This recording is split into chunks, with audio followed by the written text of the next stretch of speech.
Haha, so this is the conversation now, isn't it?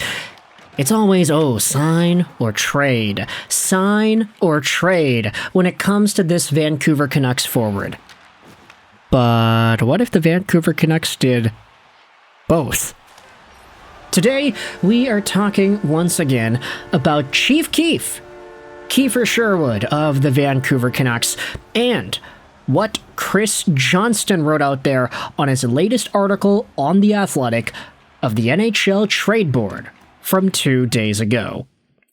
Now, this piece is behind a paywall, so we're not going to go out there and read it directly from the Athletics page itself. I'll leave a link in the description if you want to see it yourself. That's totally up to you. It's available there, but it's pretty self-explanatory. Chris Johnston dives into the current landscape of NHL trade rumors and guys that could be available on the market, etc., etc.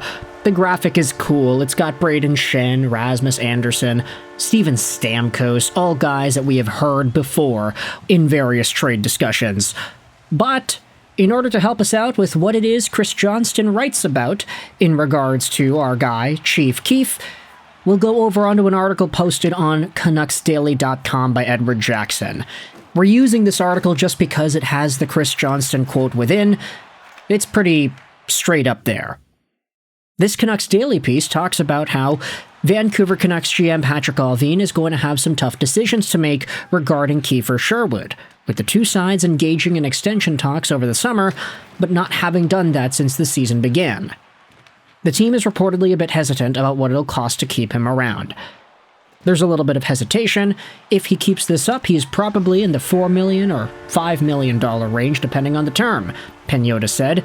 I think the Canucks are, or were anyway, weary of allocating those types of cap dollars. And this is not surprising when you think about Vancouver's POV. They already got burned once with the Dakota Joshua deal. Now, to be fair, I don't think Patrick Allvin could have foreseen Joshua getting cancer, but at the same time, there were already some present issues with engagement and whether or not Dakota Joshua really was able to continue producing in the way that he did in that crazy good season where he got the contract in the first place. And Kiefer Sherwood, I don't know if you noticed, he is one of the top goal scorers in the National Hockey League this season. He's still producing pretty well. 16 points in 22 games played. Sherwood's on pace for 60 points, let alone the 60-goal pace that he was on pace for earlier this season. He isn't up there anymore, but he's still one of the NHL's best when it comes to putting the biscuit in the basket, which of course makes things a lot more difficult for Patrick Allvin. Do you stay or do you go? Do you sign or do you trade? Do you make a transaction for this guy that sets him up with $4 or $5 million a year? Or do you just kind of hold on and wait to see if another team pays a first-round pick or more for him at the deadline? We saw Cam Robinson's take on, I believe it was Sakaris and Price, implying that Sherwood probably could go for a first-round pick as long as he continues his production the way it's going right now. Sherwood's on pace for 45 goals this season, so if by the time February rolls around and he's already at, let's say, 30, there could be a world where this guy is one of the top bidded on free agent to be wingers that does provide goal scoring support, plus that physical edge that Sherwood has really taken over the NHL with. This is where we go back over to our article and read what it is Chris Johnston said in The Athletic. The 30-year-old Sherwood comes at 17th overall on Chris Johnston's trade board list, with the insider saying that if the Canucks were going to sign him to an extension, it could maximize his trade value ahead of March 6th, with his current market value set at $4.6 million USD. After scoring a career-best 19 goals last season, Sherwood is on pace to smash that total in 25-26 thanks to a torrid start. He's an excellent skater with a good work ethic, well-suited to disrupt opponents on the forecheck.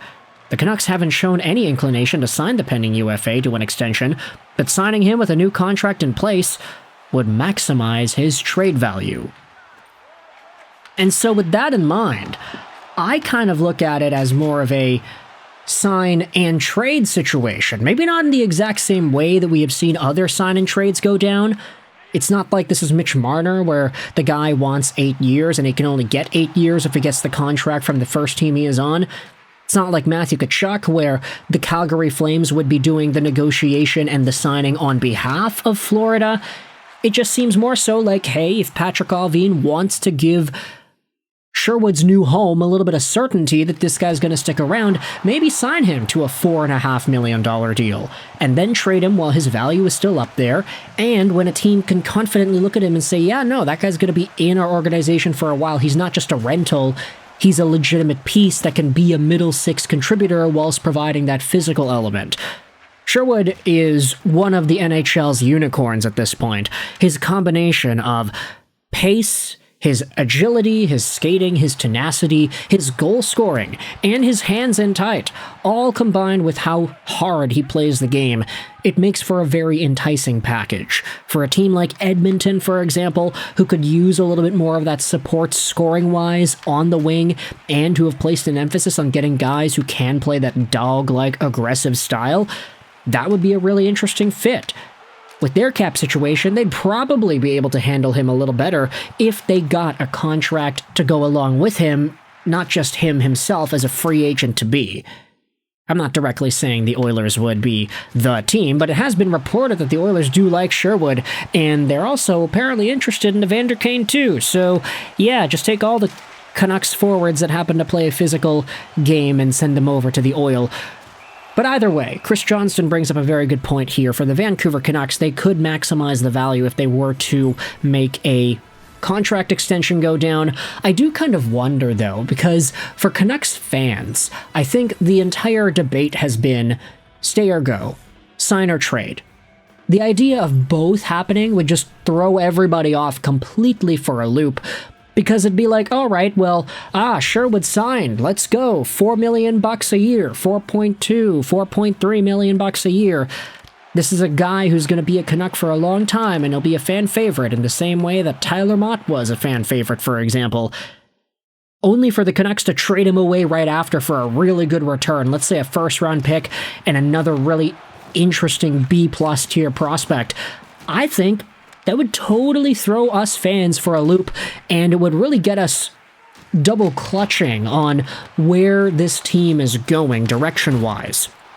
Because if the Canucks were to go down that trading Sherwood path, it would ultimately be signaling that they are interested or willing to do some sort of a retool, rebuild on the fly. That is, unless they end up trading the pick and the prospect for just whatever NHL player is available on the market at that time, too. But the fact that Jim Rutherford spoke out so heavily against the idea of Vancouver going through a rebuild does make things a little bit interesting when you think about Sherwood and his future. Because obviously, having a Sherwood is better than not having a Sherwood when it comes to getting results on paper in the now. But do Canucks fans really want to see the team getting results in the now? I don't know. You can let me know your thoughts in the comment section below. Is that something you think should be emphasized in this version of Vancouver hockey? They just played one of their best games all season, according to Adam Foote, but they still lost 4-2 against Dallas. Is that a team that's worth it to try to go and continuously put together results for the playoffs in this time frame? Or is it more sustainable to just trade away some of the guys that you can to try to get some assets in the future? Either philosophy makes sense in my mind, but I want you to let me know your thoughts in the comments. Which one do you think you resonate with more? And if that compiles with a Kiefer Sherwood contract signing, or a trade, or both, you can let me know your thoughts in the comment section below, how you feel about all that. Kiefer Sherwood, stay or go, yay or nay, sign or trade, or maybe both. Thoughts in the comment section. I hope you enjoyed this video. Sign on, and bye.